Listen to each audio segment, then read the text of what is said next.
Welcome, everybody, to the Bassfug Podcast. Today, we have a very, very, very special guest, my buddy Nathan, a.k.a. DJ Nay, a.k.a. Creature.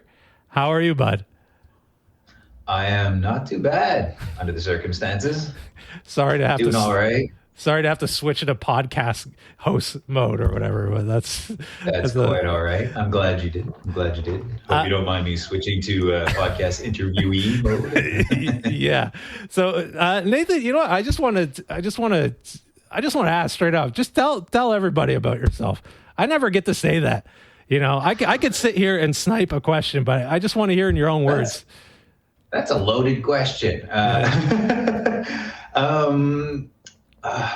I'm just very passionate about music, arts, mixing, especially DJing, but also producing music. It's sort of, I juggle those two things equally. I grew up slightly on the outskirts of town and discovered the actual physical music scene a little late in life. I'd always loved music throughout the 90s, getting into all the alternative era. The 90s for me were the most brilliant, music era.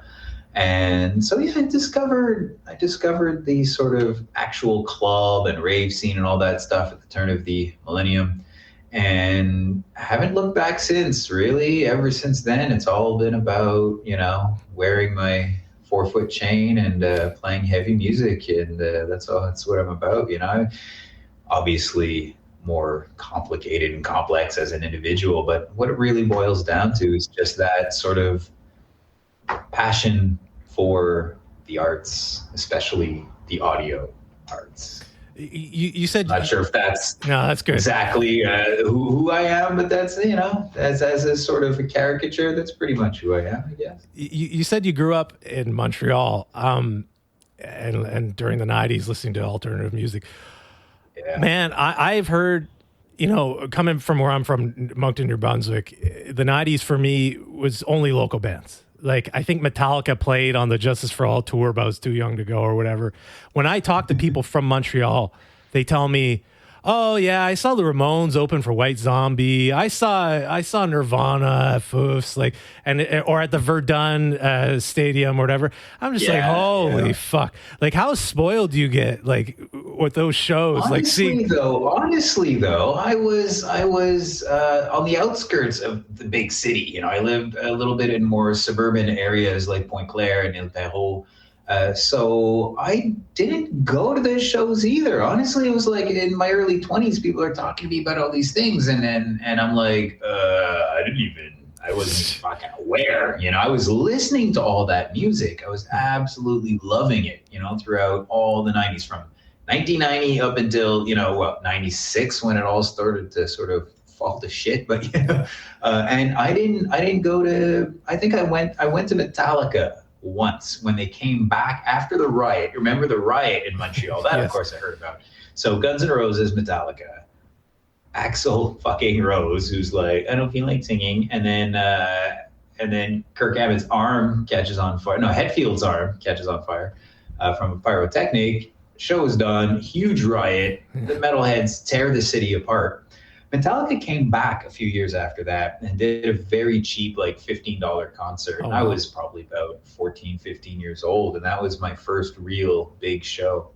Huh. And I hadn't really gone to much else until a few years later, when I was old enough to just sort of, go to shows on my own and stuff. And I went to some brilliant things in the late 90s.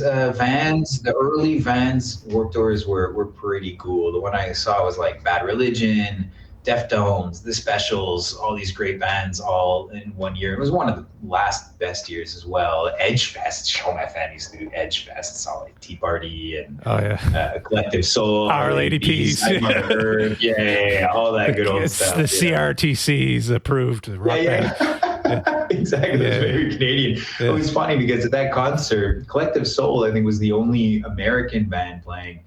And at some point during their set, I looked up and I swear that the clouds formed the shape of Canada. Oh, really? Just during Collective Soul During set, Gel? like very much, like The Jerky Boys soundtrack. Yeah. It was very funny. Yeah. And but yeah, all those '90s shows I didn't really see too much. I was going more into punk and alternative and metal stuff in the late '90s. Again, I sort of like discovered a lot of that, actual physical world that existed later on in life. For me, it was all just at home in my room on my stereo. I went to HMV, was buying CDs and stuff, and cassettes. But I didn't really go out. I was, a little young, and my mom was a little protective. So, and I just didn't really have the opportunity. I remember winning tickets to Headstones off the radio, and I couldn't go because I was too young, and it was in a bar, and they were 18 and over, so I had to give the tickets back to the radio station. Oh, man. Someone else got them, I guess. But it was in, like, late 90s, 1999, near the end of the year, right as the century and the millennium was going to change, and people were kind of freaking out, that I met DJ Cybervamp at the radio station that I was volunteering at, and that's when I discovered hardcore techno. And it was in January of 2000, just like weeks after the new year. I went to my first rave, and I was sold. And from then on, I went to, tons of concerts and played in hundreds of raves and stuff. So, good times. But the '90s, brilliant. We had a lot of good stuff in Montreal, and like you, most of it passed me by. Even though I was living on or just around the island, it's funny how downtown and just suburban, when you're just too young for the bar scene, just under 18 during the '90s. And I was like from 11, 12 in 1990 until, I turned 18 in 97, 98. So I was just too young to actually see all of those great concerts, which I heard about after the fact. Yeah.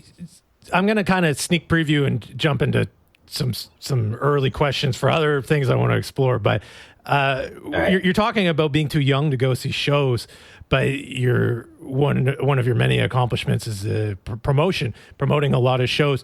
Do you find that, is there like kind of a soft spot to do like all ages shows? Have you thought of doing all ages shows?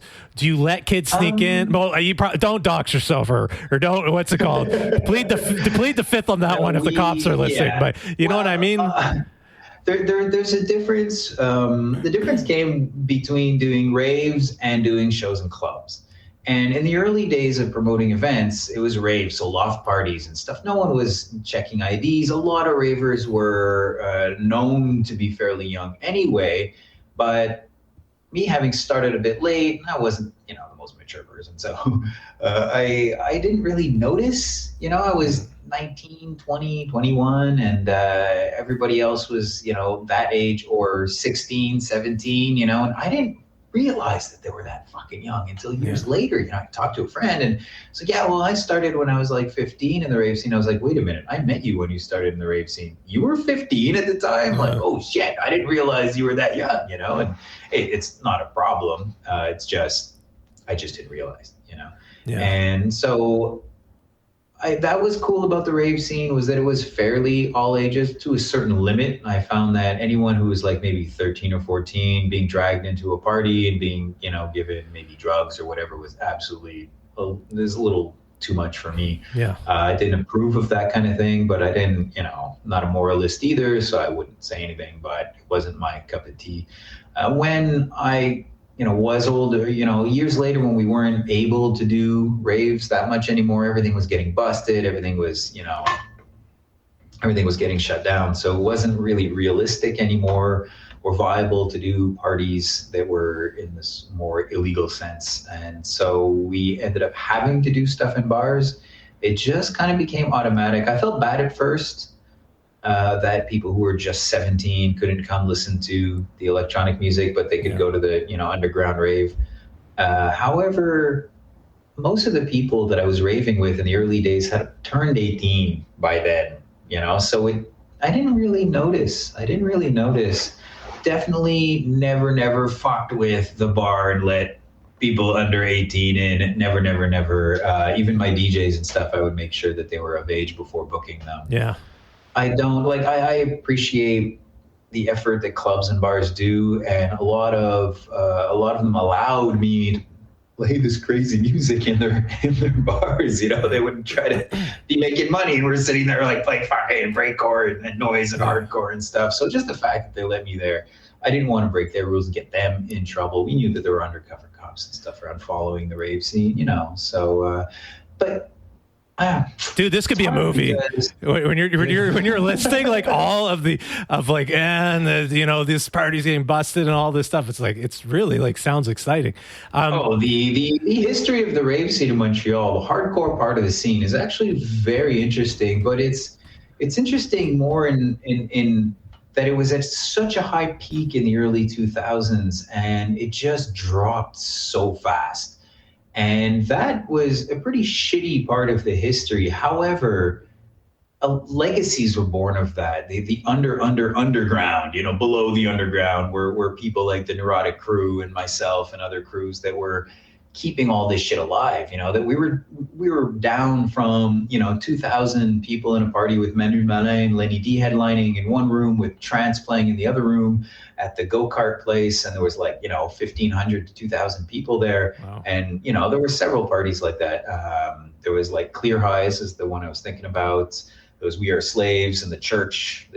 I loved the raves that were in churches. There was something about the vibe, and it was so blasphemous. It was amazing.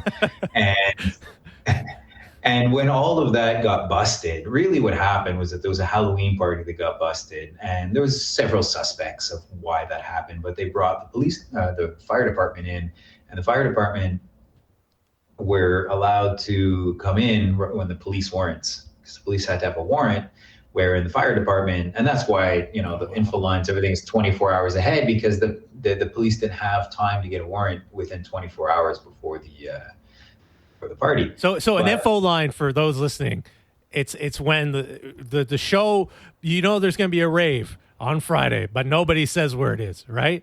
And then at the last minute, can you explain that to someone who isn't savvy to the terminology?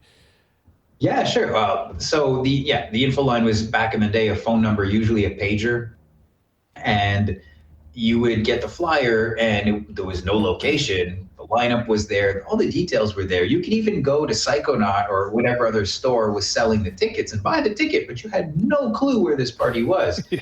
And that was part of the charm. That was the adventure. Yeah. And then the night of the party, you're all geared up, ready to go. Call the info line. You find out where it is. Usually it wasn't too bad. It wasn't like some crazy, insane place that was hard to get to. It was usually easy to get to. But the idea was that no one knew where it was, except for the organization, until the last minute. And that was part of the big fun. And again, ostensibly, it was because the police weren't able to get a warrant within those 24 hours. And so that's why the info line existed, to stop the busts. That's the concept. It's brilliant. And but you know, when it wasn't always that necessary, but it became part of the tradition. It was part of the fun. We didn't know where we were going. We just knew we wanted to fucking go. And it was like, all right. And sometimes the info line didn't even have an address. It was a metro station. Oh. And you just show up the metro station, and there's someone with a shirt that just makes it look obvious that they're a raver. And they would bring groups of people over to the spot, which was maybe a 10, 15 minute walk away from the metro. But like, you know, even though it was close to a metro, it was obscure as hell. I remember one. This is like trying to get people out of North Korea or something. This is like, you know what I mean? It's like the UN, like trying to sneak people out of this country. Yeah. We're trying to sneak people into parties. Yeah. You know? It was like in this abandoned CN office building or something, like a very low to the ground kind of building. You get in there and you're like, what the fuck is this place? Like holes in the ceiling, garbage, no heating, like. But hell, all your friends were there and the music was cool, and like, hey, there was a couple of turntables and some speakers, so let's do this, you know? And it was like, it was a lot of fun. There was this guy on Mush who just stopped my record while it was playing because he was way too high. That sucked, but it's fine. Got over it. But yeah, that was kind of the idea of the info line. And again, it became tradition. It wasn't always necessary for the police. It was tradition. For the experience, you know? The experience. It was the adventure. It was part of the fun. Yeah. You know? Even if you knew that it was like certain promoters would usually use certain spots, you had a feeling the party was there. It was still kind of exciting to call the info line and hear what the message was going to be. And so usually you had to call 2 or 3 times because you could understand what the fuck this guy was saying. Okay, the party's on. And you're like, what was that? You know? Yeah. I remember we did it. It was an actual, like, I think at some point I gave my own phone number because we had nothing else. And I was just like, I was just getting calls. I'm like, yeah, the party's here. Ugh, bye. You know, shit. Wow. That wasn't brilliant. Usually you try a number that can't be traced back to you just in case. But, you know, let's be honest. It's not like what we were doing was that insanely illegal. You were just trying to have fun. We were just trying to have fun. It was all in good fun. And we were very careful and fairly safe for the time. You know, we weren't, you know, people were they looked out for each other. You know, there was some negative moments and some scary times, but they were few and far between, to be honest. I mean, if I can sidetrack for a second, my personal experience, the first rave I went to, as I mentioned, in at the very beginning of the year 2000, I had heard, you know, all of the stories and the stereotypes, and you know that there was puddles of orgies and stuff, and it was all like people on E, and you know, it was wild and all this weird, crazy stuff. And I walked in, and it was just a bunch of people listening to hardcore techno, dancing and having a good time. It was so not what I expected. But, you know, I didn't want the stereotype. I liked what I saw much better than what I heard. You know, I was like, this is great. This is fantastic. I was more of a punk at the time. So I walked in with my big mohawk, and I was like, I was welcomed. You know, it was like, oh, cool. There's a guy, you know, like he looks chill, you know, he's into the hardcore stuff. And I was just moshing by myself, you know what I mean? Like, because I didn't really dance, you know. It was a good time. That was like the first rave I went to at this place called The Quake in Moncton. It was like 1999. And I went with a guy who was actually from Montreal, who was in Moncton for some reason. Is Arped, that was his name. And this guy used to wear Obituary shirts and Slayer and stuff. And he brought me to these jungle raves. And I was just some kid that listened to Nine Inch Nails. I didn't know shit about rave music, you know what I mean? And it was the same experience. It's like everybody's welcoming, you know. No matter how you look. Exactly. These scary things that, you know, like akin to the satanic panic of the 80s, you know, in the 90s at some point was all like this, you know, moralists, especially the Americans, are all like, oh my God, raves are like, oh, the devil, you know, and it's not even close. You know, they're relatively tame compared to what you heard about them. It's because the beer companies can't make money at a rave. That's exactly why. Honestly, it's not just that, it's that nobody makes money at a rave. Well, back in the day, the dealers, I guess, were the only ones who were making money, but there's not a lot of profit to be made, you know? Like, the promoter doesn't make that much money, the DJ doesn't make that much money. Not enough people make money, and none of them are filing their taxes for this shit. So, I mean, raves are demonized for financial fucking reasons and just because of the drugs. You're lucky if you break even sometimes, you know? Most of the time. The amount of money that we lost in the rave scene, it's ridiculous. But I wouldn't call it lost. It was, you know, sacrificed maybe, but not lost, because it was always for a good cause. And the memories the memories live for hundreds of years. Right? Absolutely. You know, money is ephemeral. Yeah. It's a human construct. Art is eternal. And natural. So.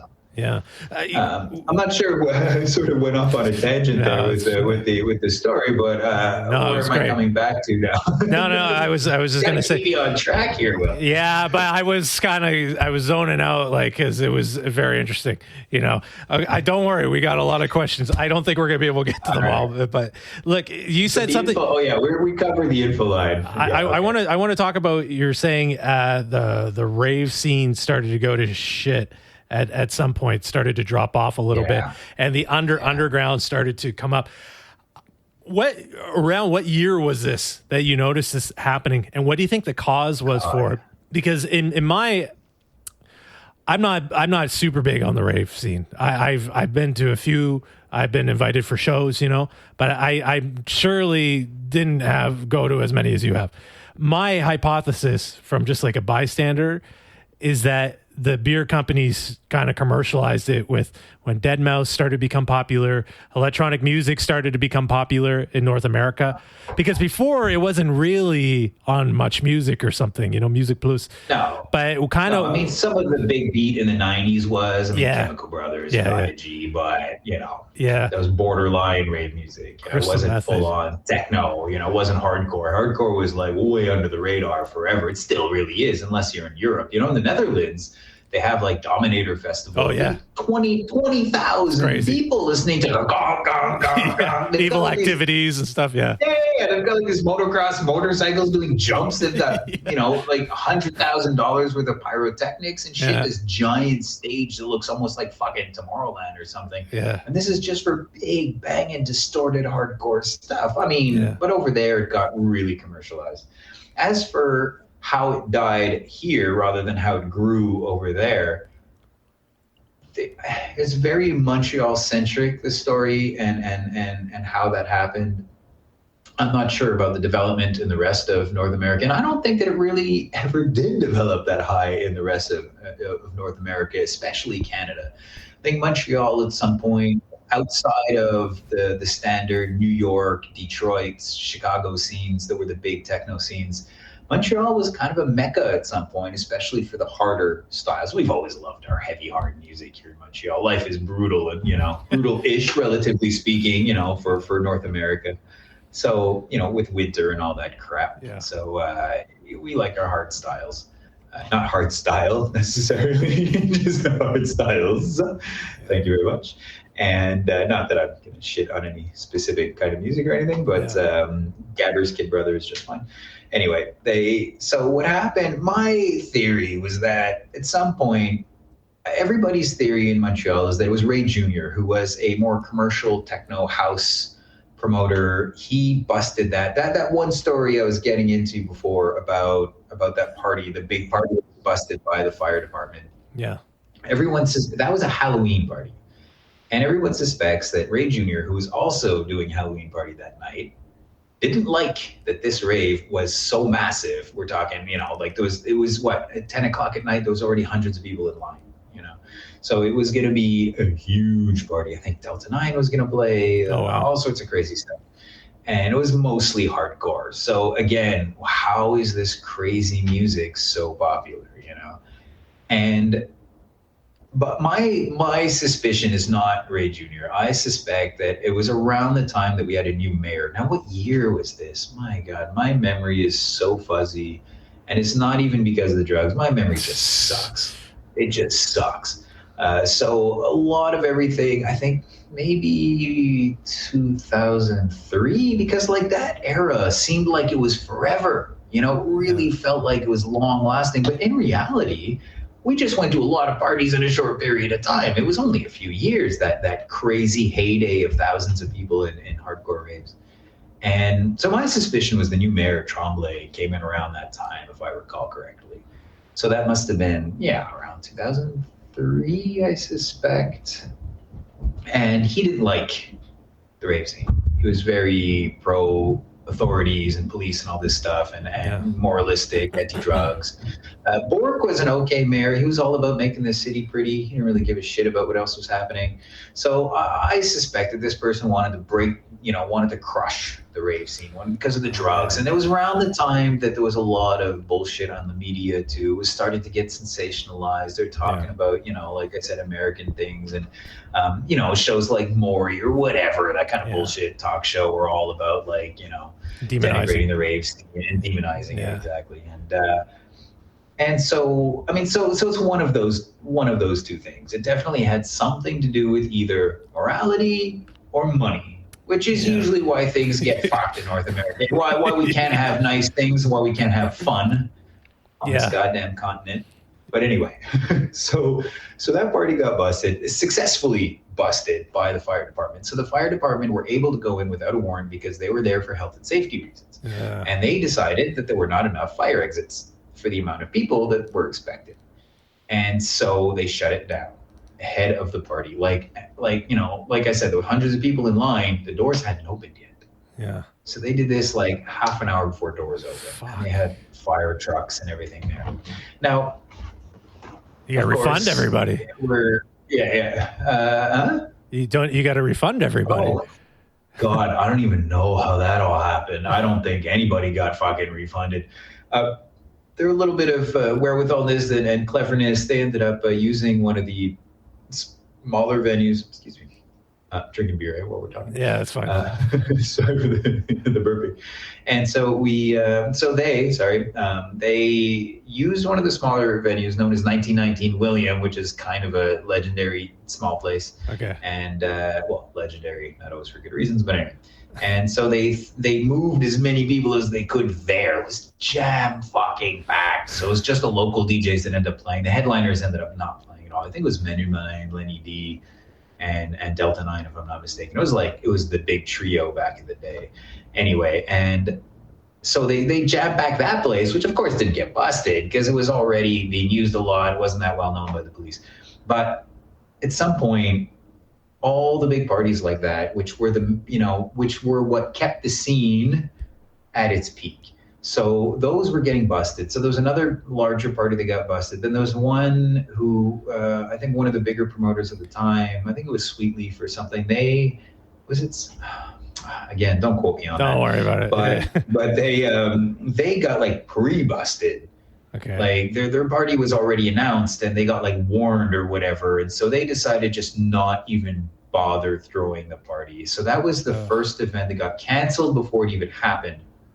And from that moment, there was systematic busts. So anyone who tried, some of the younger promoters who were trying to break through, they were like adamant and stubborn. So they went ahead and threw their parties, happy hardcore parties, man.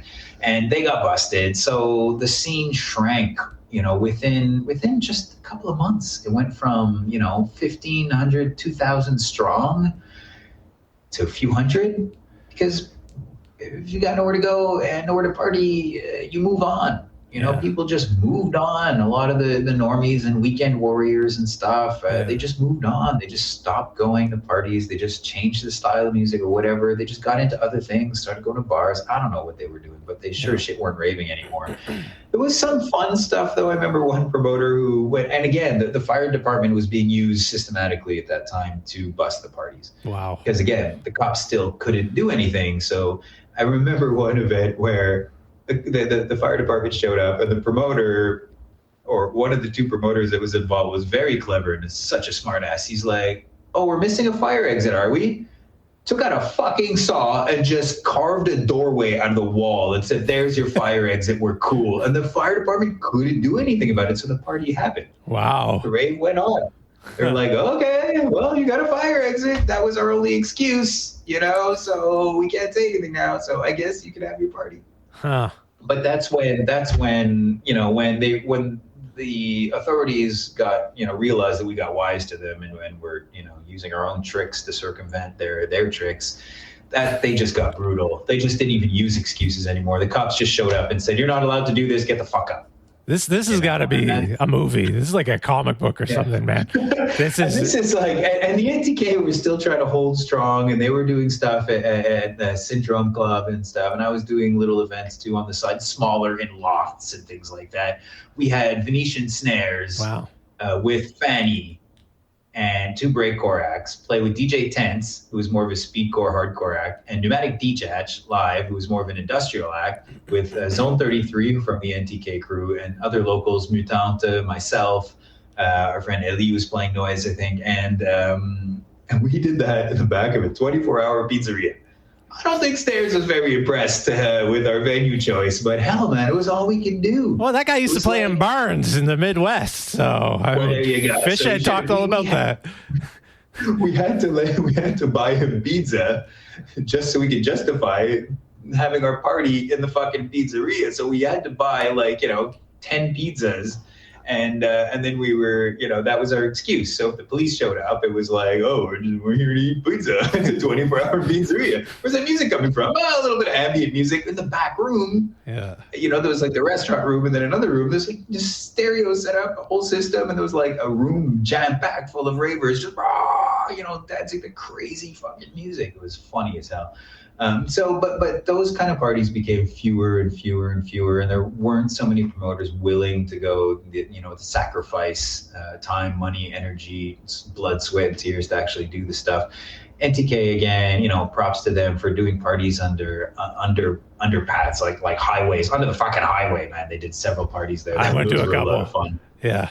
Oh yeah. Being some hick from New Brunswick, and then you go to the big city, and then you go to the show where a guy's playing like Autechre on like turntables underneath the Trans Canada Bridge or whatever. Exactly. You're just like, what the fuck is this, man? Like it was really, I thought I was in a I thought I was like in Shadowrun or some like cyberpunk movie or something like that. It was crazy. Yeah. Cyberpunk 2007 instead of 2077. Yeah. But good times. But yeah, the scene shrank, and a lot of us sort of like tried to help it survive up until the point where we were able to start doing things in bars. But we had a Tuesday or a Thursday. Like I ran OCDJ for about 4 years, which is the longest running hard night.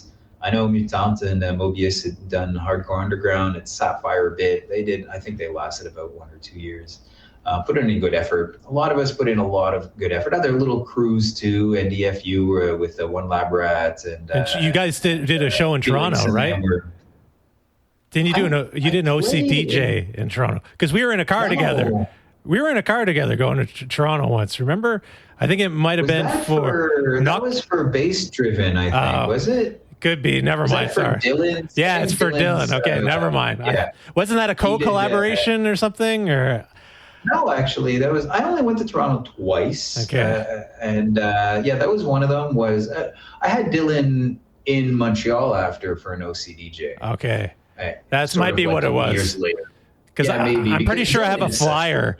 I'm pretty sure I have a flyer with my name and OCDJ on it somewhere.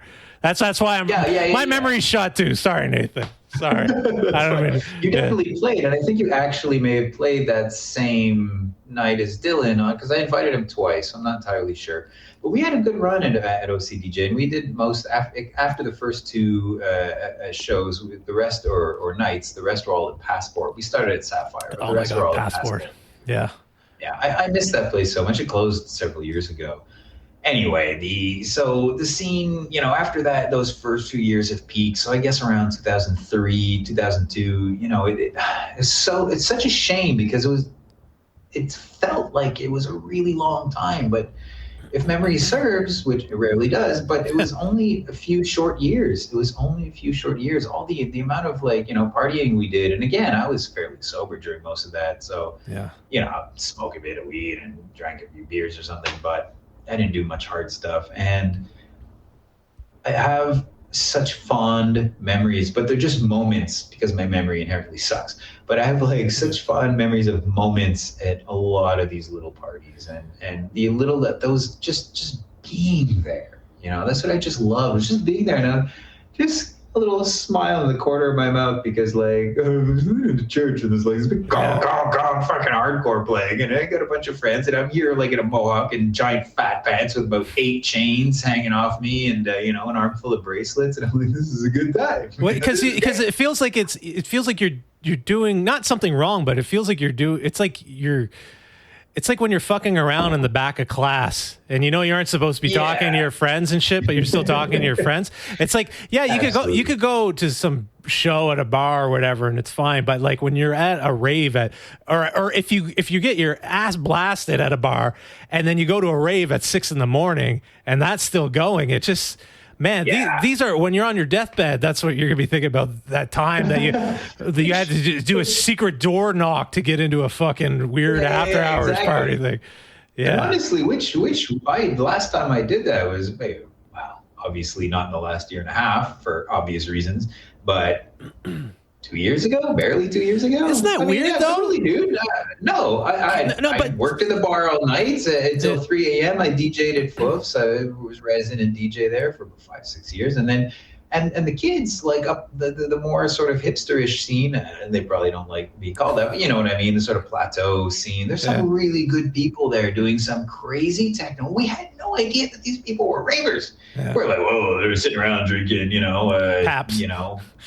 Yeah, Pabst and White Claw. kombucha, just chilling, to experimental music. We thought they were all about the ambient stuff, but they're listening to big banging fucking techno. Some great DJs out of Blavatsky and people like that I discovered a few years ago by going to some of these parties, and it was just like, well, there's this thing and the thing over on the plateau, and I was like, I know that venue. I went to a rave there like a decade ago. They're still using that fucking spot, and just show up, and it's like, I'm just played metal and rock for 6 hours, and then I'm at 4 a.m. on my way, with my friend Dave, and we go to this little spot up on the plateau, go by the back. Oh, we got to go by the back door there and sneak up on. Oh, holy shit, there's techno playing in this fucking little thing. And it was just like, wow, it was just like it was 15 years ago. It was fantastic. And it's so nice to see younger generations doing things. 'Cause I've definitely never been the type to try to...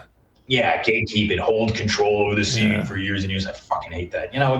I love and will always continue to do what I do, but there's always room for the younger people to thrive and grow as well. Here's a softball question, Nathan, but I'm actually a little bit curious. Okay, I've never played softball. Okay, I'm curious what your take is on the whole physical media thing. Do you prefer CDs? Do you prefer vinyl when you're listening to music? Do you not care? Do you think it's just elitism, its own type of gatekeeping? I've recently been collecting CDs from Renaissance and Valley Village. Man, I bought some guy's KMFDM collection for like $30 or whatever. I have like every single, and they were like $1 each or something. It was crazy. You must feel bad. You must feel bad that the guy had to sell all his. Or I think his mom put it in the donation bin or something. I find I'm enjoying music a lot different lately because I've been using CDs and not just opening Spotify. I don't think there's anything wrong with digital or Spotify, but it's been bringing the fun back, and it's been bringing back the analytical mind where you just sit in your couch and you listen to the Downward Spiral or whatever, full thing. I do miss album listening. Yeah. I think it's a different perspective for me, however, because the efficiency of the digital medium is that I can burn through so much music when I'm looking for material to DJ with. Yeah.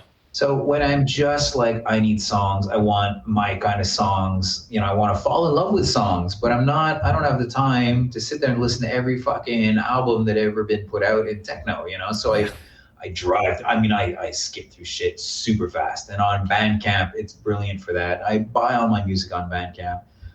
You say there's nothing wrong with Spotify and stuff. I find that there is something very wrong with Spotify, but not with the medium. With the site, yes, we can get into that later. The RIAA. But the actual, it's just Spotify is an opportunist thing where the artist really makes such a little tiny fraction of what they should. Where in Bandcamp is a lot more generous with the artist. So that's why I appreciate it. It's a lot more, it's just nicer for the artist. However, the actual listening, I do, when it comes to just music I do miss that, you discover something, you buy the CD, you like a band, you like the first couple albums, they put out a new album, go to the fucking store, you buy the thing, you get home, you unwrap it, put it on the thing, and then you just sit there, and from the very first second, and then you hear the album the way the band intended it to be heard, from track one to the end. They have their track list for a reason. They have their intro there for a reason, The first track is the first track for a reason. And I do miss that, recently when I had to replug my turntable in after, when my roommate left and I was alone again. And it was so nice to just grab a record, put it on, just put the needle at the beginning of the record, the headphones on, sit back with a beer and a joint and just chill, and just listen to the album through. I don't, however, feel like there's a right or wrong way. I feel that like there's a lot of filler on albums too. You have to admit. I mean, when I talk about it's beautiful to listen to an album from beginning to end, either you're a diehard fan or it's a brilliant, genius piece of work. And these exist. These masterpieces exist. However, let's be honest. Let's be fucking brutally honest. A lot of albums, a lot of songs are shit, like it's filler. You're never going to love an entire album. Not never, but I mean, it doesn't always happen.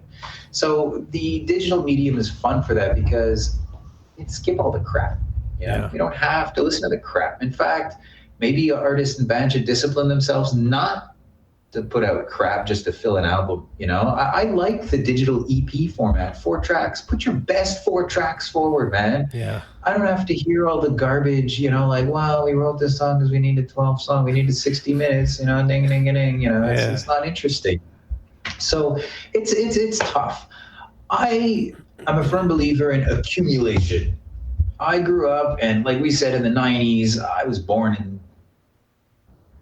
not going to give my age away, but I grew up as a child 89. through the 80s. Yeah, well, I grew up as a child through the 80s. Yeah. You were born in 89? All right. No, I'm not.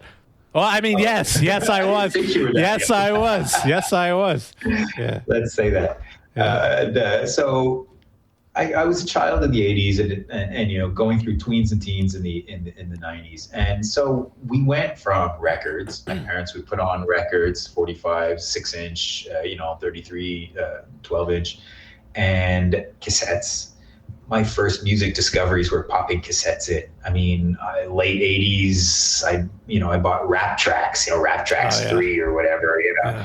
And I had, dubbed copies from my friend of MC Hammer or whatever the fuck, Crisscross. Yeah, exactly. Gonna make you jump. Yeah. Jump. And of course, as soon as, alternative came around, it was like, boing, eyes open to some whole new world, Yeah. And I'm not going to start singing Aladdin, though I kind of wanted to for a second there. But sing some Sonic Youth. I almost forgot this is being recorded. Yeah. And so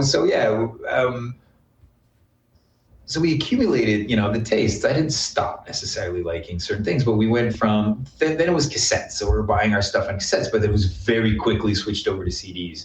So we embraced the CDs. It was fine. I had my Discman. I had my Shockwave CD to pop in exactly. Popped in the old Deftones album and went downtown or whatever. Yeah. So I went from records to cassettes to CDs. So my music collection is records, cassettes, CDs, and then turn of the millennium, and things started to go more and more towards MP3, more and more towards digital.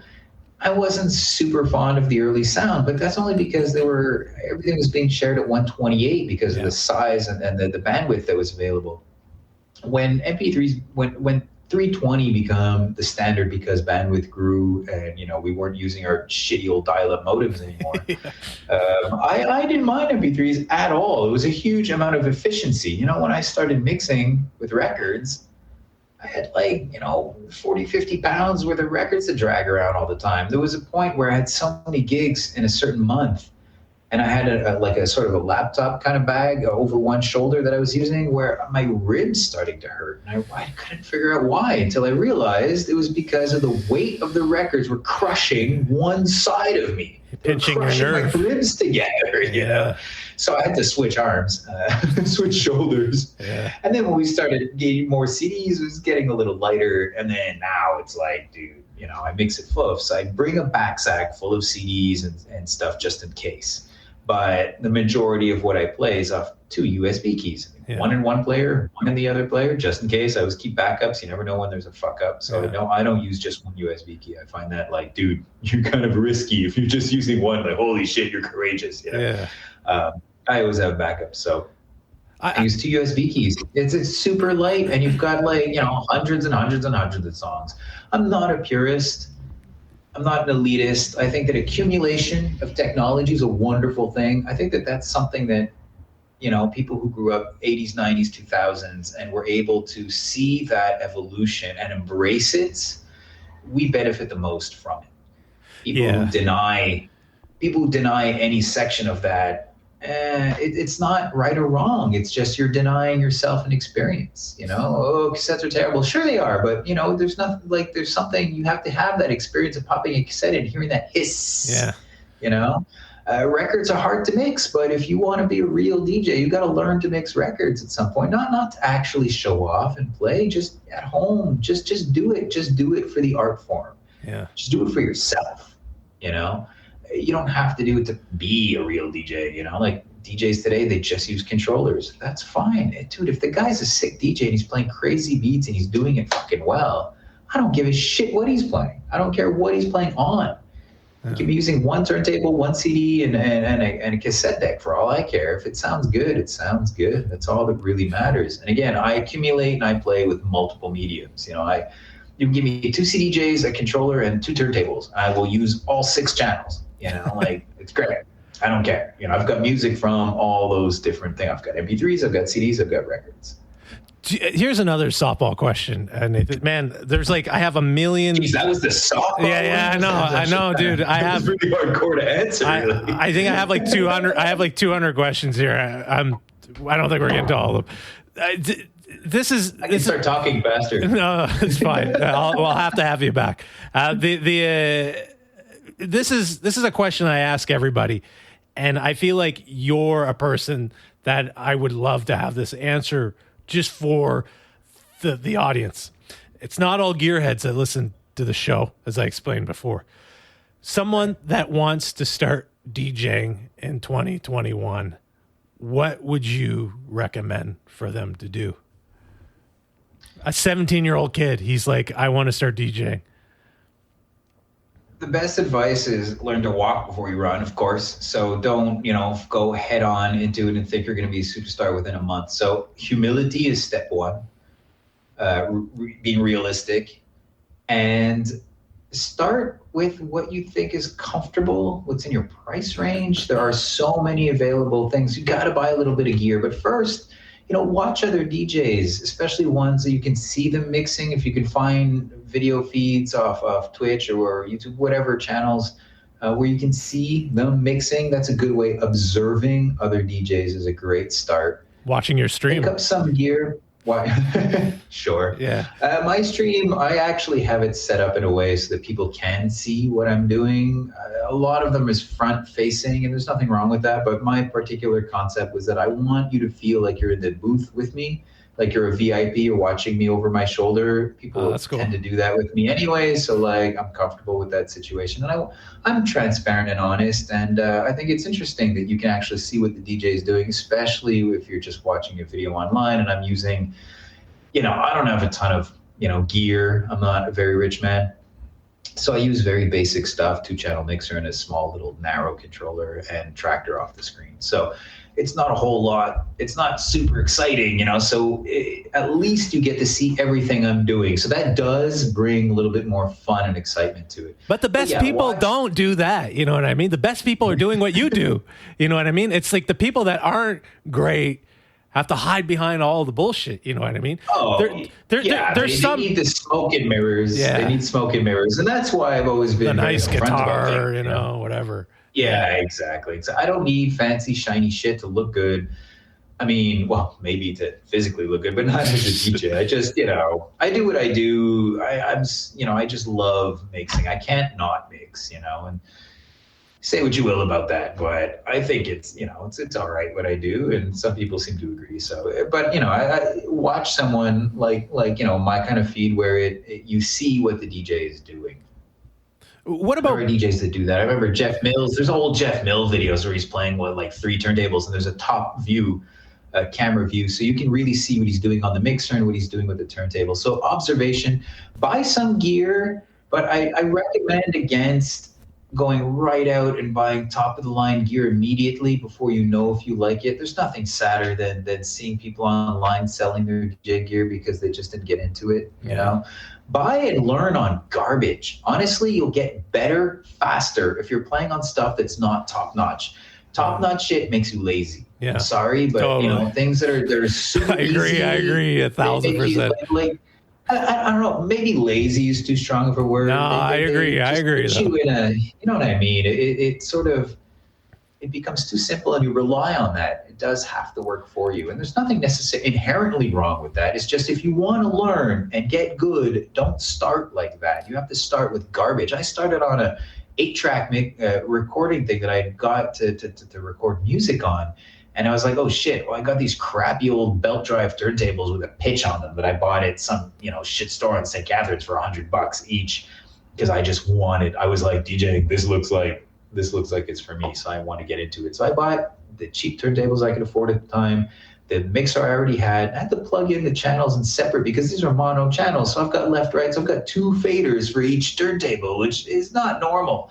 But it's what made me faster because and faster with my fingers and all that, because I had to do a lot more than a normal DJ would. Yeah. Just to do basic stuff.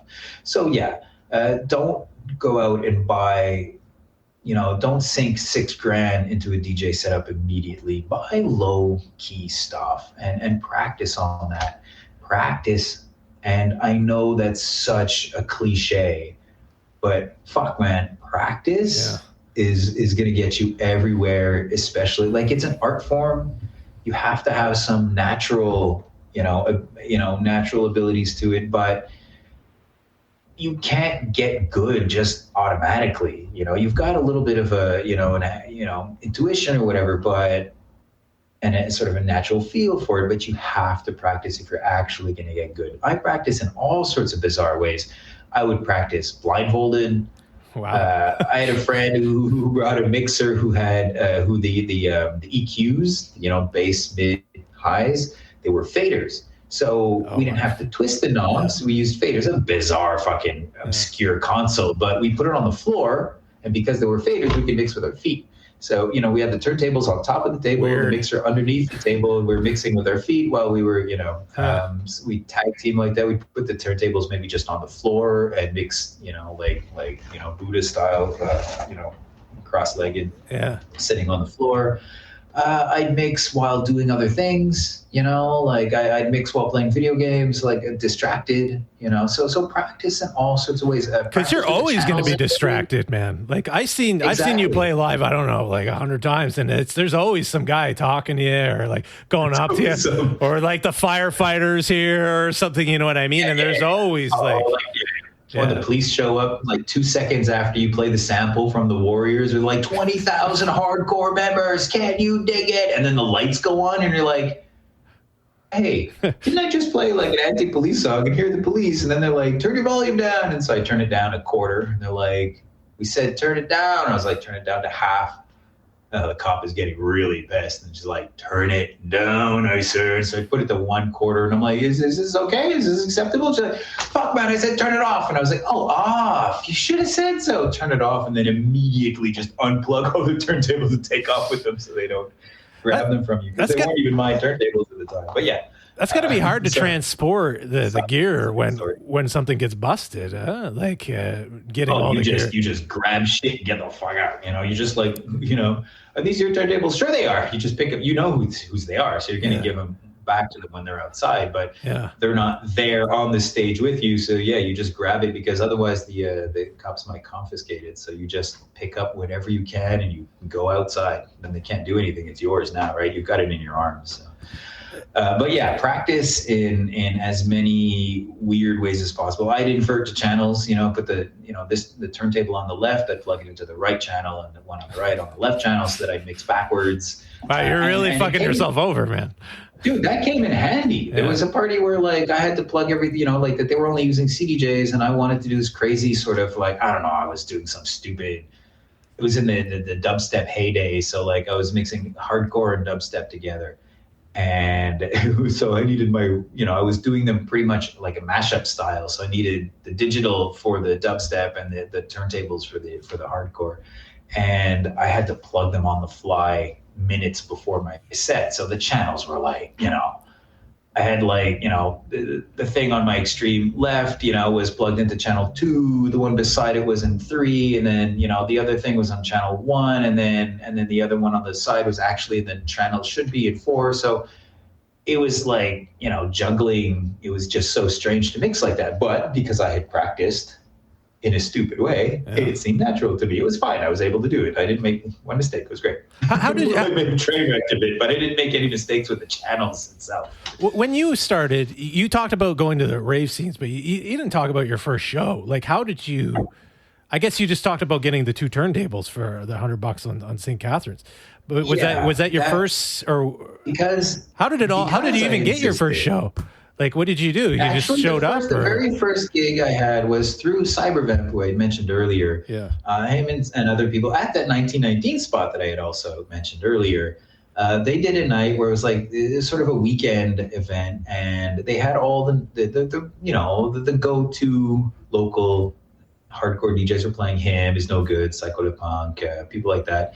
And at the same time, after one or two headliners or the local headliners, if you will, finished playing, it was sort of a contest kind of thing where it was like for the noobs, it was for the up and comers to sort of prove themselves, to sort of show their mettle, and it was. I thought it was a really fun idea at the time. It was really nice. It was generous of them to actually do that. And I'm pretty sure it was Cybervamp was one of the people behind it, if not the person behind it. It was called episode 1 or 2 or something, and they were supposed to do several. It ended up just being 1 or 2 events after all. They didn't really follow through with it, but so it was sort of an almost not really open decks, but kinda. I didn't get in on the list on time to be on the flyer itself. Most of the other sort of up and coming DJs were. I wasn't, but they gave me a spot anyway. Cybervamp had a little soft spot for me because we met at the same radio station that I was volunteering at.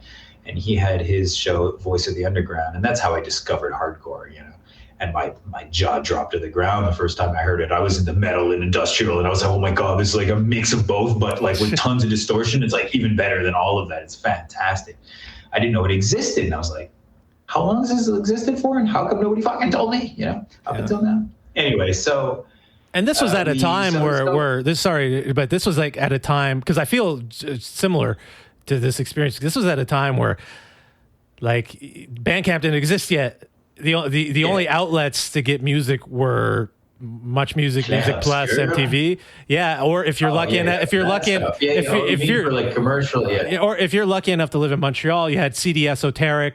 You had some other places where you could go and get some crazy stuff. But if you were in fucking nowhere, like all you got was like whatever you could get at like Sam the Record Man or whatever. So when you discover like a new style of underground music, I don't think people can really appreciate it as much as we did back in the day. I don't know if that makes sense. Yeah, I think that the dubstep generation found that kind of wow moment because it didn't really exist, and that sort of like hit everybody at once. So that was cool for them. It's true. It was oversaturated. We're not going to talk about dubstep, but they took it too far, and it went into a not so good direction at some point. I loved the early dubstep scene where it was more dub than step, just heavy bass. Vilify was running at night, and she would have Rubber Muffin and Constructs who also played D&B and breakcore and other crazy things around it. So it was sort of. I heard her first show was in Moncton. Family. Yeah, I think so. Yeah, she's off in Europe now. I actually saw the other day online. It was on Twitch. I watched her feed. It was so nice to see her face because she left Montreal a while ago. She's over in Europe now. Anyway, dubstep. So I feel like that's why dubstep was so quickly embraced by so many people. It wasn't necessarily because it was so amazing as a style. It was just new. Everybody was discovering something new at the same time. It was very much, like. Some of these artists were very much like our Kurt Cobain. It was our Nirvana. Dubstep is this generation's alternative rock that it was my generation sort of new discovery. Oh, for sure. Skrillex was this generation. Skrillex and Deadmau5 are this generation's Kurt Cobain. Or that generation for sure.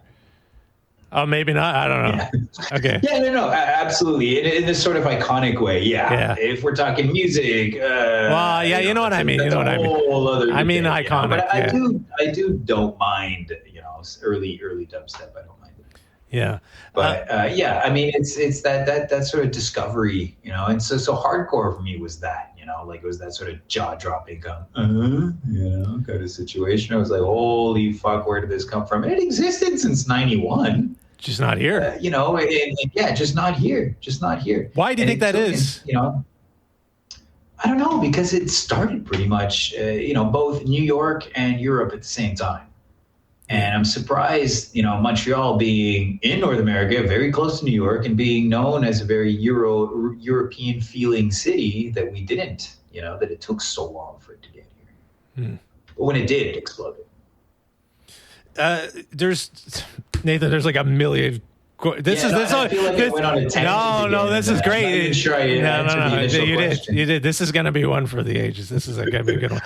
Just the problem for me is back to that first show. Sorry, just because I do want it to wrap that, because in fact, almost to the day, and I think I have the flyer. I've got this briefcase next to me. I know that this is audio, but you can see me. I've got this whole briefcase you see next to me. That's full of flyers. That's all flyers. And this, episode 1. You should scan them.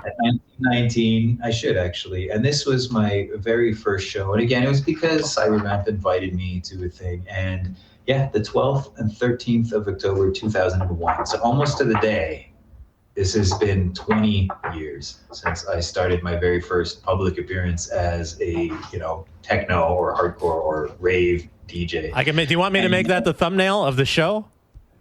Send me a scan. I'll do it.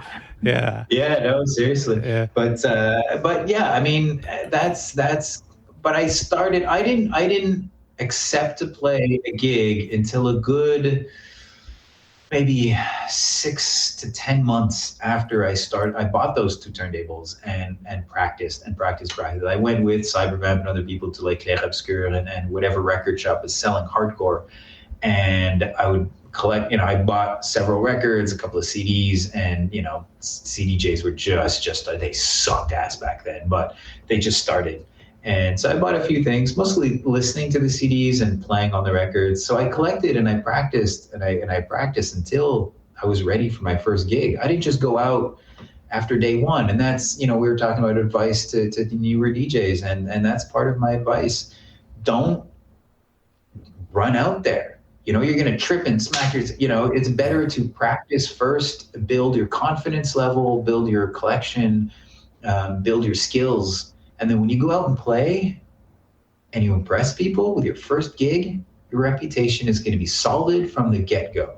Yeah. Too many DJs back in the day who sure as shit don't fucking DJ today. When they started, they just wanted to get out there and be a DJ, and I mean that with, no offense and all due respect. I'm not trying to be mean. Yeah. It's just that some of them, they jumped the gun. They hopped on that bandwagon. I want to be a DJ. And like they bought records and then practiced for like 3 days or something and then started playing. They sucked. It was terrible. And they had a shitty reputation from day one. So they had to rebuild and they had to constantly prove themselves. Yeah. Because they didn't start on the right foot. Huh. So especially today, dude, people have, l'embarras du choix. There's millions of fucking DJs. So if you want to stand out and if you really want to have an impact when you start, you better be decent. No one's expecting you to be a genius on day one. Absolutely not. But you have to be decent and competent, and a little confidence at least. A little bit of shyness is always nice. A little bit of humility is always appreciated and respectable. Yeah. But you have to come correct. You have to come with a minimum of skills. Otherwise, you're going to just trip and fall on day one, and then there goes your confidence. There goes your reputation already. Good luck building it back up. So practice a lot while you're always DJing, but also practice before your first appearance. Get decent. Don't be impatient.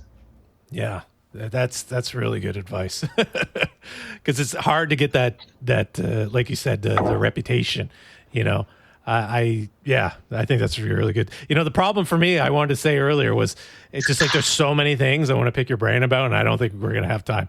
So I'm gonna pick out some of the good. I just cracked open another beer, so I mean I've got more time. You can always edit some of this shit out if you want. If you've got more to say. It's totally your call, Will. Okay, we'll go for a little bit longer. I appreciate the time, Nathan. No problem. So we're talking about the physical media. We're talking about new DJs, but there's one thing I want to talk about.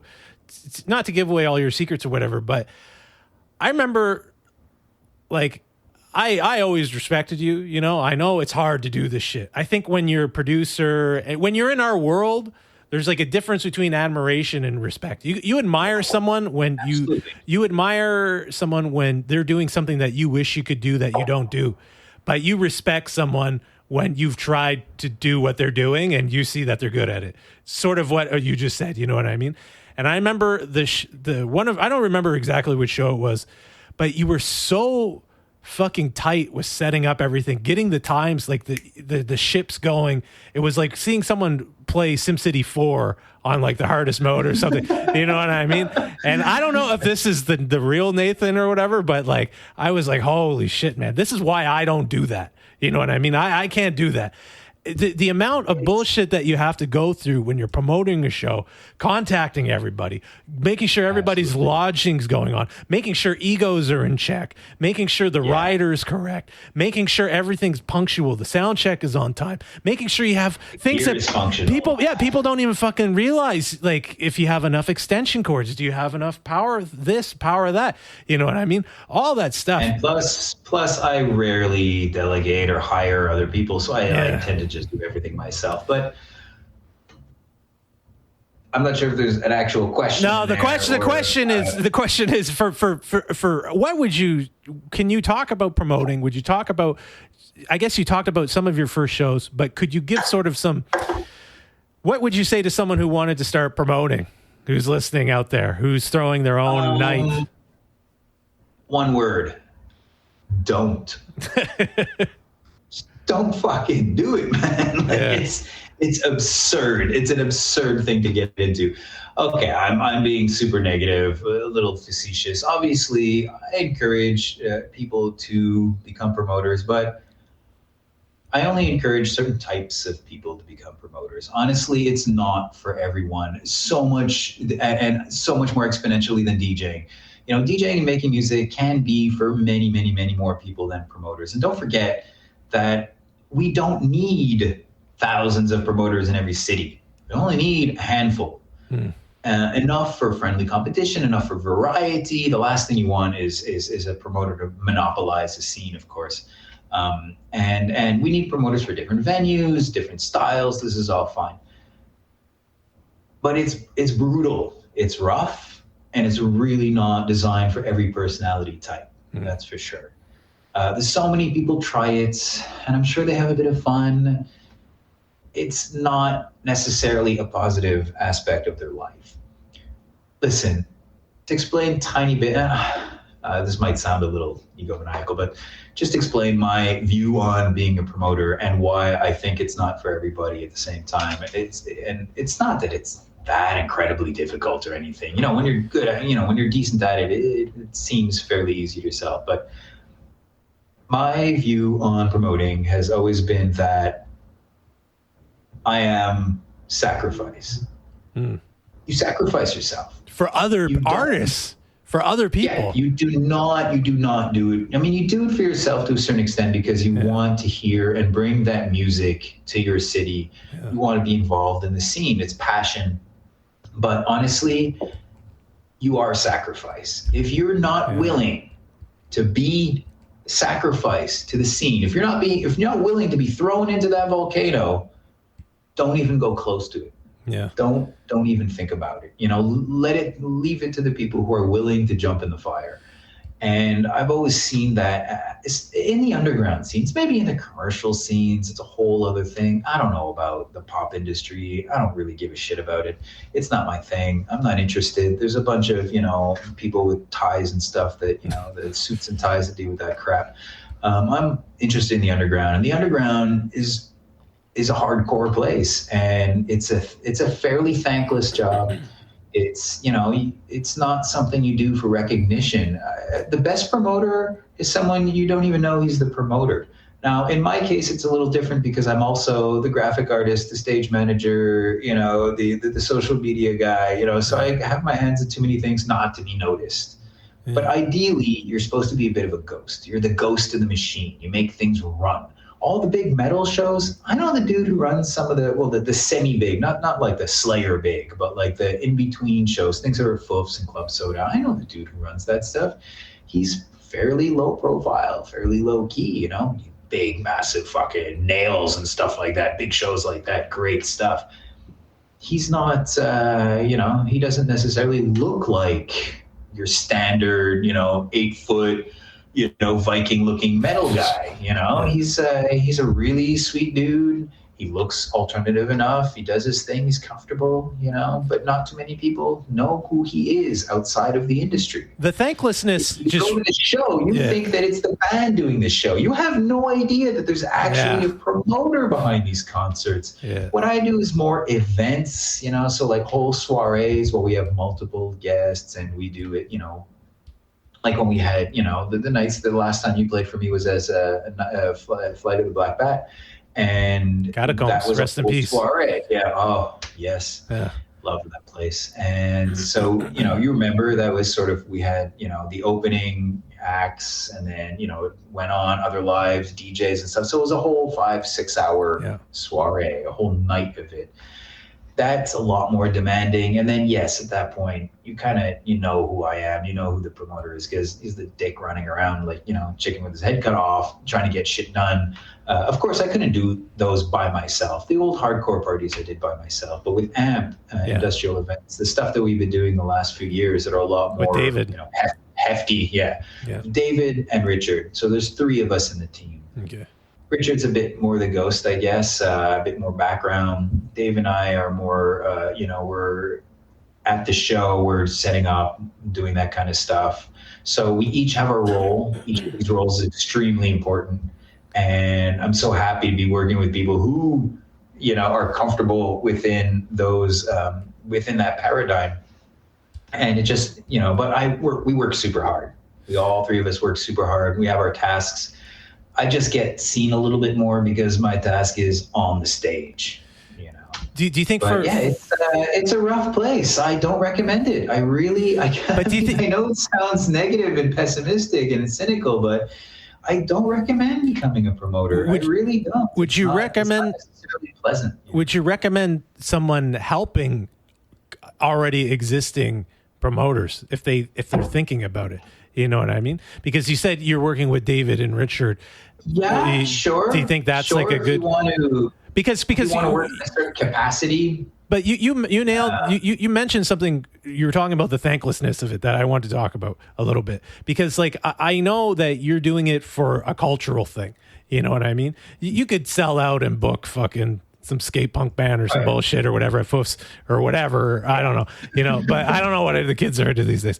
But like, I think when you have this idea of wanting to sort of put out culture, like I'm people know me because of promoters, right? Like I didn't do it.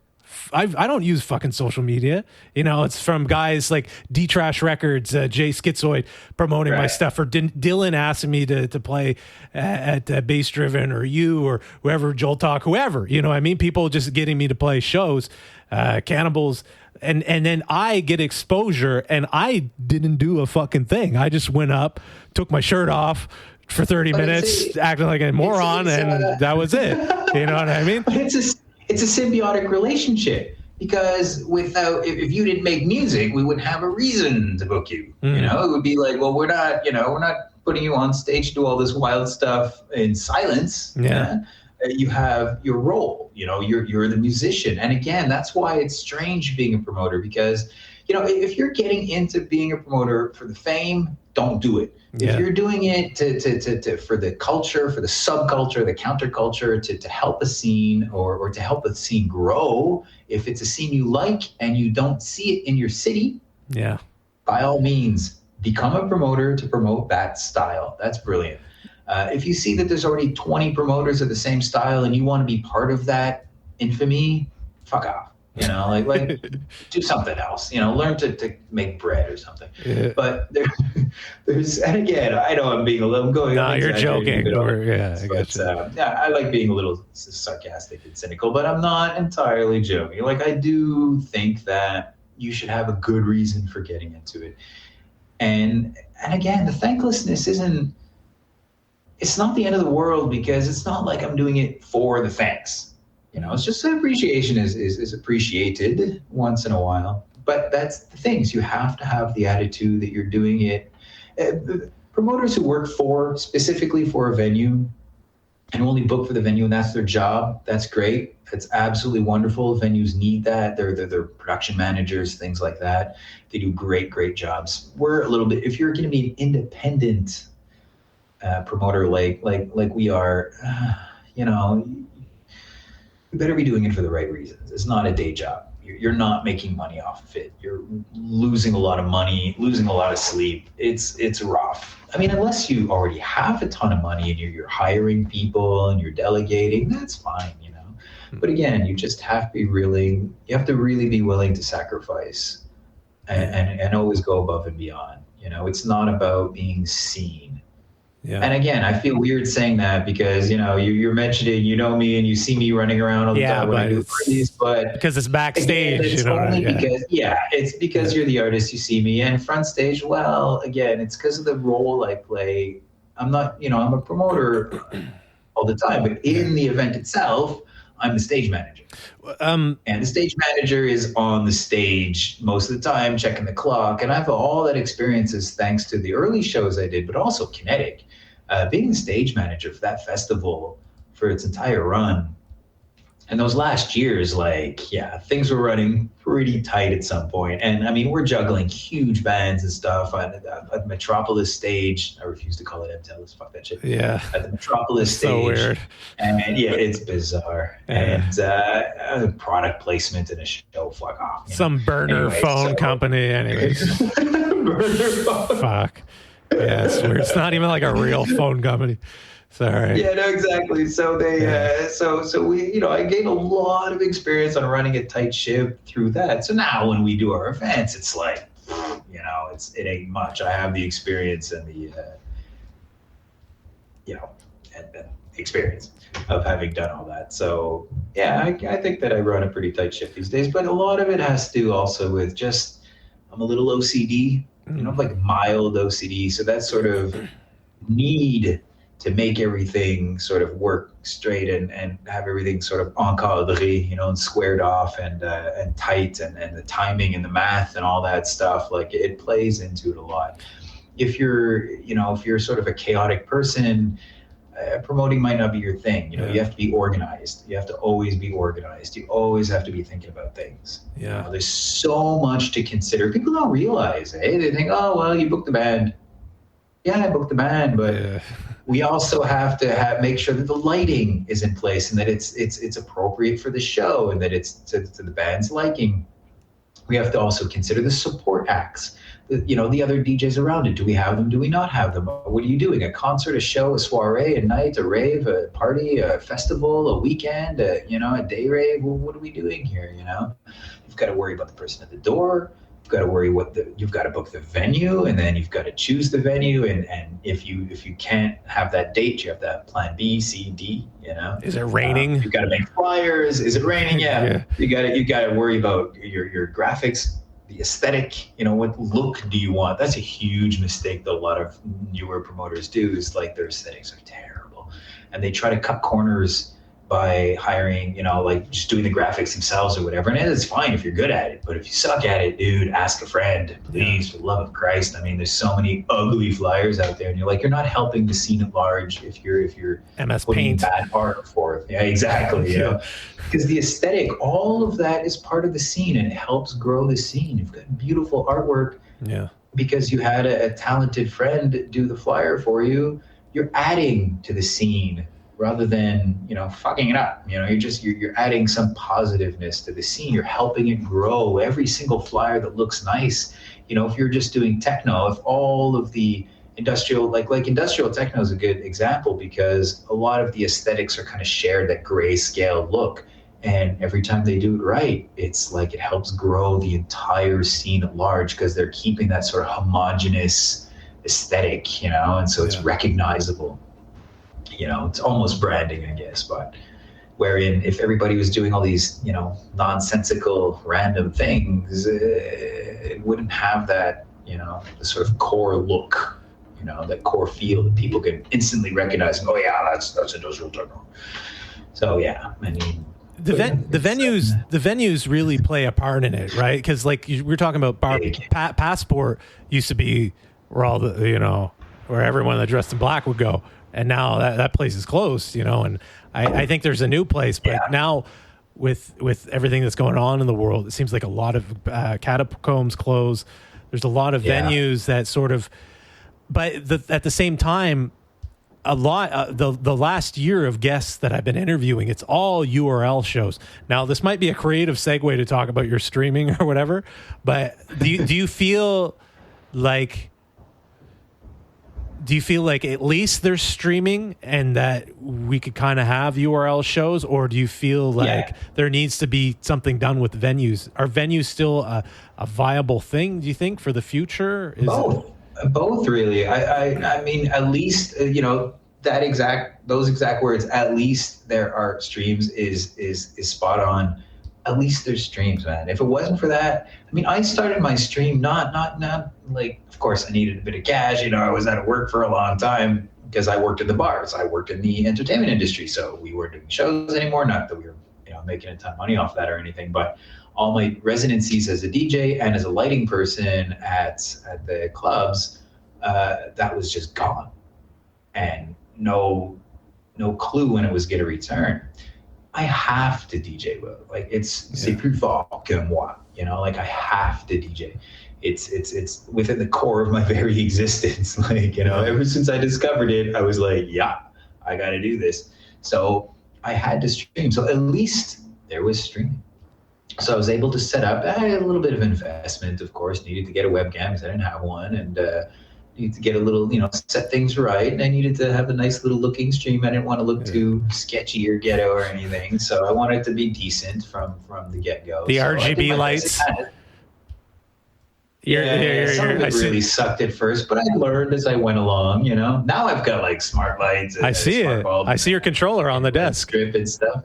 Yeah. And I've got the phone that with an app that controls the smart bulb, so like I can actually do a little bit of lighting. So that's nice because I miss my lighting job. I really, really do. I did metal shows and stuff for concerts and some of the club nights too. I did the lights, but I really missed it. I'm not a big fan of light itself and colors, but doing lighting, the mix of the both, for some reason, it was a lot of fun. It was a creative outlet too, and I love juxtaposing colors and playing with that, like the hot, cold and all that. Anyway, let's talk about Mood Doom. So we were able to do the streams, and I'm glad. But the venues, I don't feel that they're going to go away. I don't feel that this is a replacement. I feel like this was not a Band-Aid, that's not a good word, because the streaming world, especially on Twitch, and again, I don't want to promote Twitch. Fuck Jeff Bezos, he can lick my taint. It's just that any platform that allows this sort of level of interaction is a lot of fun. And, it was made for gamers. It wasn't made for DJs, but we kind of expropriated it, we were just going to this is cool. And, the whole emote thing, it's a little tacky, but, it's kind of fun. There's a lot of fun, interactive stuff. So just watching a stream, like say YouTube, where it's just a little chat on the side and that's it, that I find a little on the boring side. That will never replace the interaction you get within the club. But at least on Twitch, because of the whole emote thing and, there's interactivity on the screen between the artist, the DJ and the chat and the viewer. So it just seems like more of a family thing. Your friends are there. You can add your own little emotes. You can chat. You can emotes in the other person's stream. Things like that. As a DJ, I can raid someone else, and so I bring my friends over to their channel. They discover a new DJ and vice versa. So there's a lot of little fun, interactive things like that, which help a lot keep the community, the sense of community at least, alive. And discovering artists from Japan and artists from the West Coast in the US, it's fantastic, man. And some Germans too, doing their big techno nights and stuff, it's really, really cool, So, but it won't replace venues. I know that people are thirsty for the return of venues, sometimes I have promoters who are a little worried about that. They're like, well, when will clubs open up? No one's going to be there. They're all going to just stream, they're going to be watching Twitch. No, I don't believe that at all. I really don't believe that. I mean, I'm not the biggest fan of people, but I do understand that humans need that interaction. We need a physical presence, not just always virtual, not just always online. You can argue either way about whether that's positive or negative. Some people love just, they want the singularity as soon as possible. But, I still think that we need that affection and that's not going to go away anytime soon. And when venues reopen, there's going to be this fun. There are people, especially the Americans, they're trying already. I've seen some streams where they're streaming from the club. So the DJs are trying to juggle the stream and DJing in the club, which just blows my mind. I'm like, wow, you guys have a spinal cord firmly attached to try to pull off keeping the chat up while DJing in the club. That's crazy. I've seen that on TikTok. I'm not sure if that's a platform that you've looked at before, but I know a lot of people think TikTok is like kids dancing or whatever, but when there's a lot of like underground content on there, if you start following the right hashtags. And apparently I didn't get into it because from day one I heard negative things about like security issues, and I'm a little worried about that kind of thing, so I don't bother. I just stuck to Twitch so far. I run Mood Doom. You were gonna mention it, or you mentioned it earlier. So that I run Mood Doom on Twitch, and I mean, with having to have gotten a day job, in recent months because the entertainment industry hadn't fully reopened yet. It's enough already. Just running one stream is quite a lot. It's fine. I'm not going to start, jumping on all the platforms and spreading everything around, because I'm, gearing towards heading back into the physical, DJ world. I will keep my stream up. I think it's a lot of fun. I really enjoy doing it. The other fun thing about doing it is that you don't necessarily have a dance floor in front of you to worry about. So I get away with playing some slower, darker, heavier, more depressive stuff that normally I wouldn't have been able to play in a rave. But I can start my set that way and build up. Where normally in a real event or whatever, you have to start at 130 BPM and build up. Here I can start at 80 BPM. So slow and lugubrious, and it's beautiful. I just love that. I mean, it's called Mood Doom for a reason. It's not just a clever wordplay or anything. That's my favorite mood.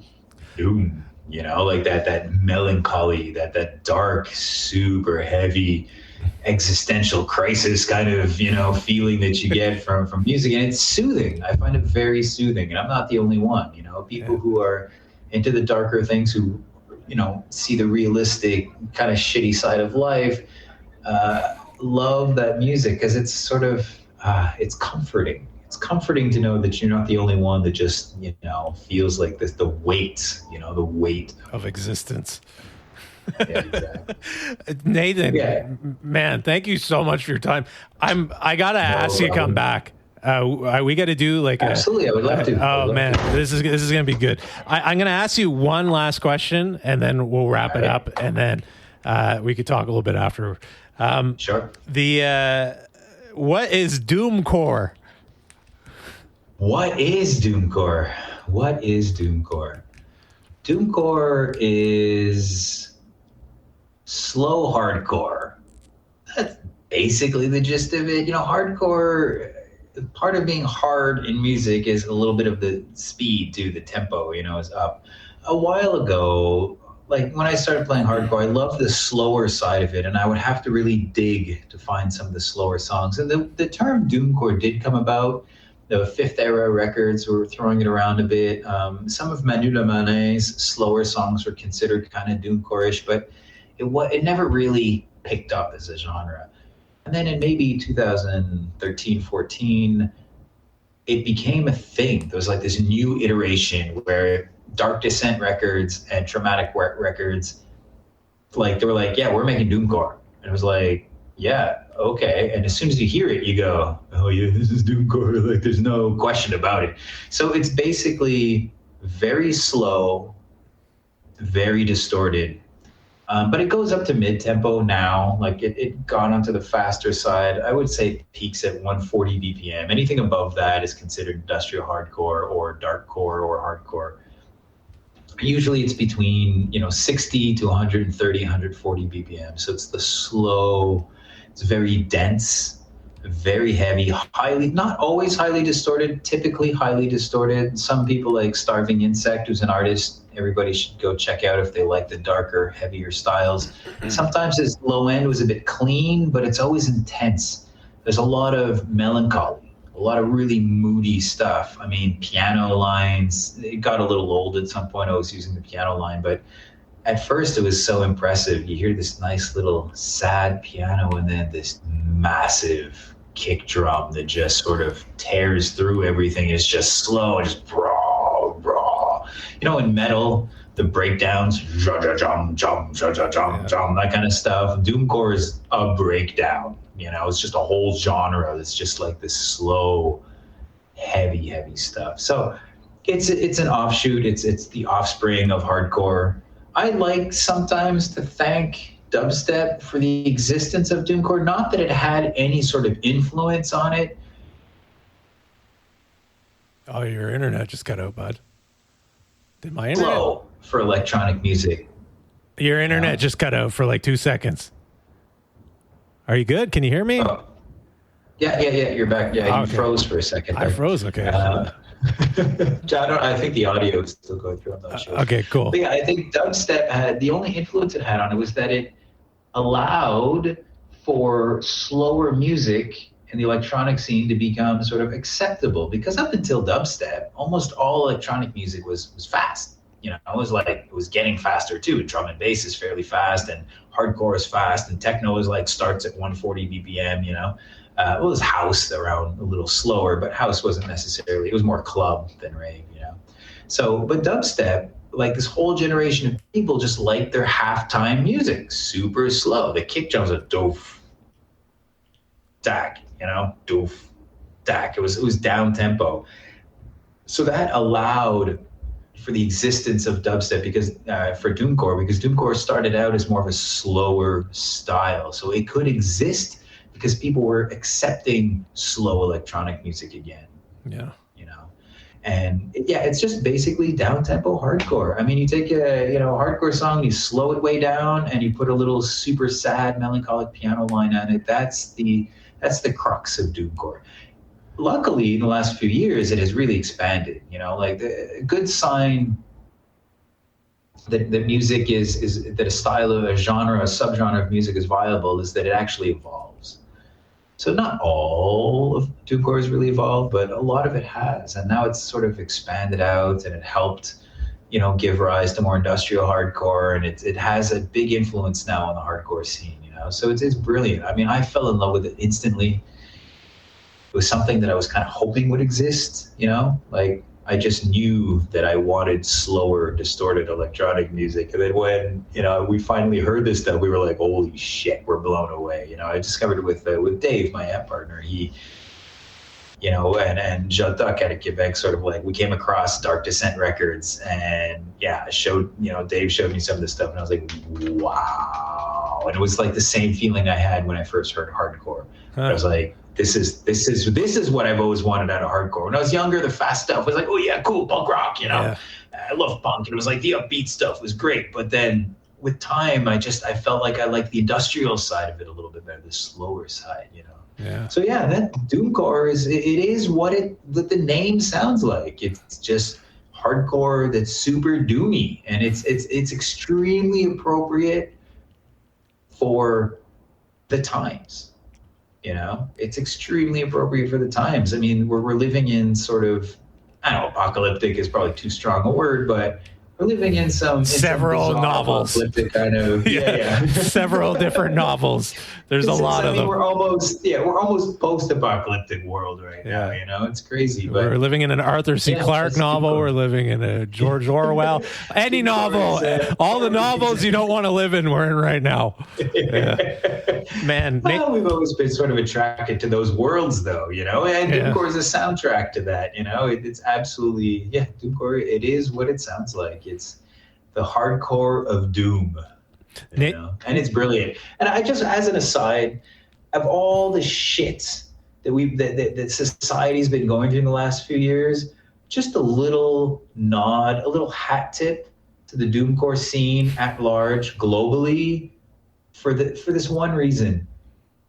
Of all the people that we've seen, that I've seen speak online, all the different opinions, all the bullshit, all the contrarian stuff, I feel personally like the producers and DJs in the Doomcore scene have been by far the most level-headed, and chill fucking humans.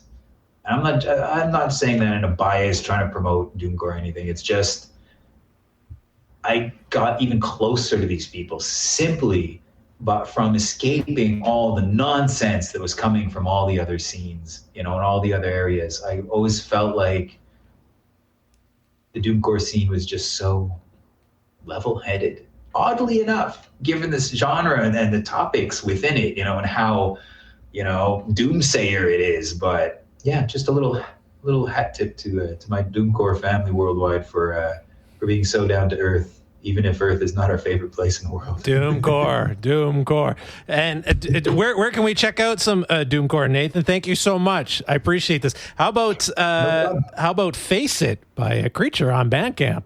Is that it's a good start. Yeah. That's a good start. Where can we find you? Where can we find you? Super typical Doomcore, but yeah, on Bandcamp, as Creature, Face It, and Traumatic Records. They publish me. Traumatic out of Belgium. They're a great place to start as well. A lot more typical Doom on there. I'm a little atypical for the style. I touch on industrial a little bit and other things. I've got a lot of influences, but check out that label, absolutely. And Dark Descent, artists like Embryonic and Hypoxic and Starving Insect are great places to start as well. I would do Bandcamp, SoundCloud, and stuff. What about your socials, Nathan? Your my socials. God, I don't fucking know. Just you can find Creature for Twitch right now. It's a good place to start. I've got the stream coming up this weekend. By the way, we were talking about my 20 years since I mixed. I just realized that this week, and I'm going to announce it in the coming hours or days. But this Saturday, so it's twitch.tv/NayCreature, NACreature. I'm going to attempt a marathon set. Oh, wow. So I did a marathon set this summer because I had to raise a little bit of funds to buy a new DAW. But I lasted 8 hours and 8 minutes. Straight DJing electronic music. So that was rough. My feet hurt. But I'm going to try to break that record this Saturday. I'm not sure exactly the time, but since I'm going to be doing a long set, I guess it doesn't really matter what time you tune in. Yeah. But yeah, check that out on Twitch. My other socials, my addresses are bizarre. You can find me DJ Nay under SoundCloud/DeadNay for some mixes and stuff. I'm also on Mixcloud. You can probably find Creature on Mixcloud as well. I've got mixes that I did for several podcasts. Another good source for all things Doom is a page on Facebook called Dark Matters. I run by Anya Goyen, if you can find that. She runs a really, really cool site. There's a lot of mix of arts, culture, touches on other styles as well, a little bit of hardcore, ambient, noise, rhythmic stuff. It's all the dark side of music, but she touches a lot on Doom and Doom-related stuff. So that's a nice place to check as well. Thank you. She has a podcast and stuff too. So yeah. Thank you so much, Nathan. I gotta hit the pause. No. I'll be no.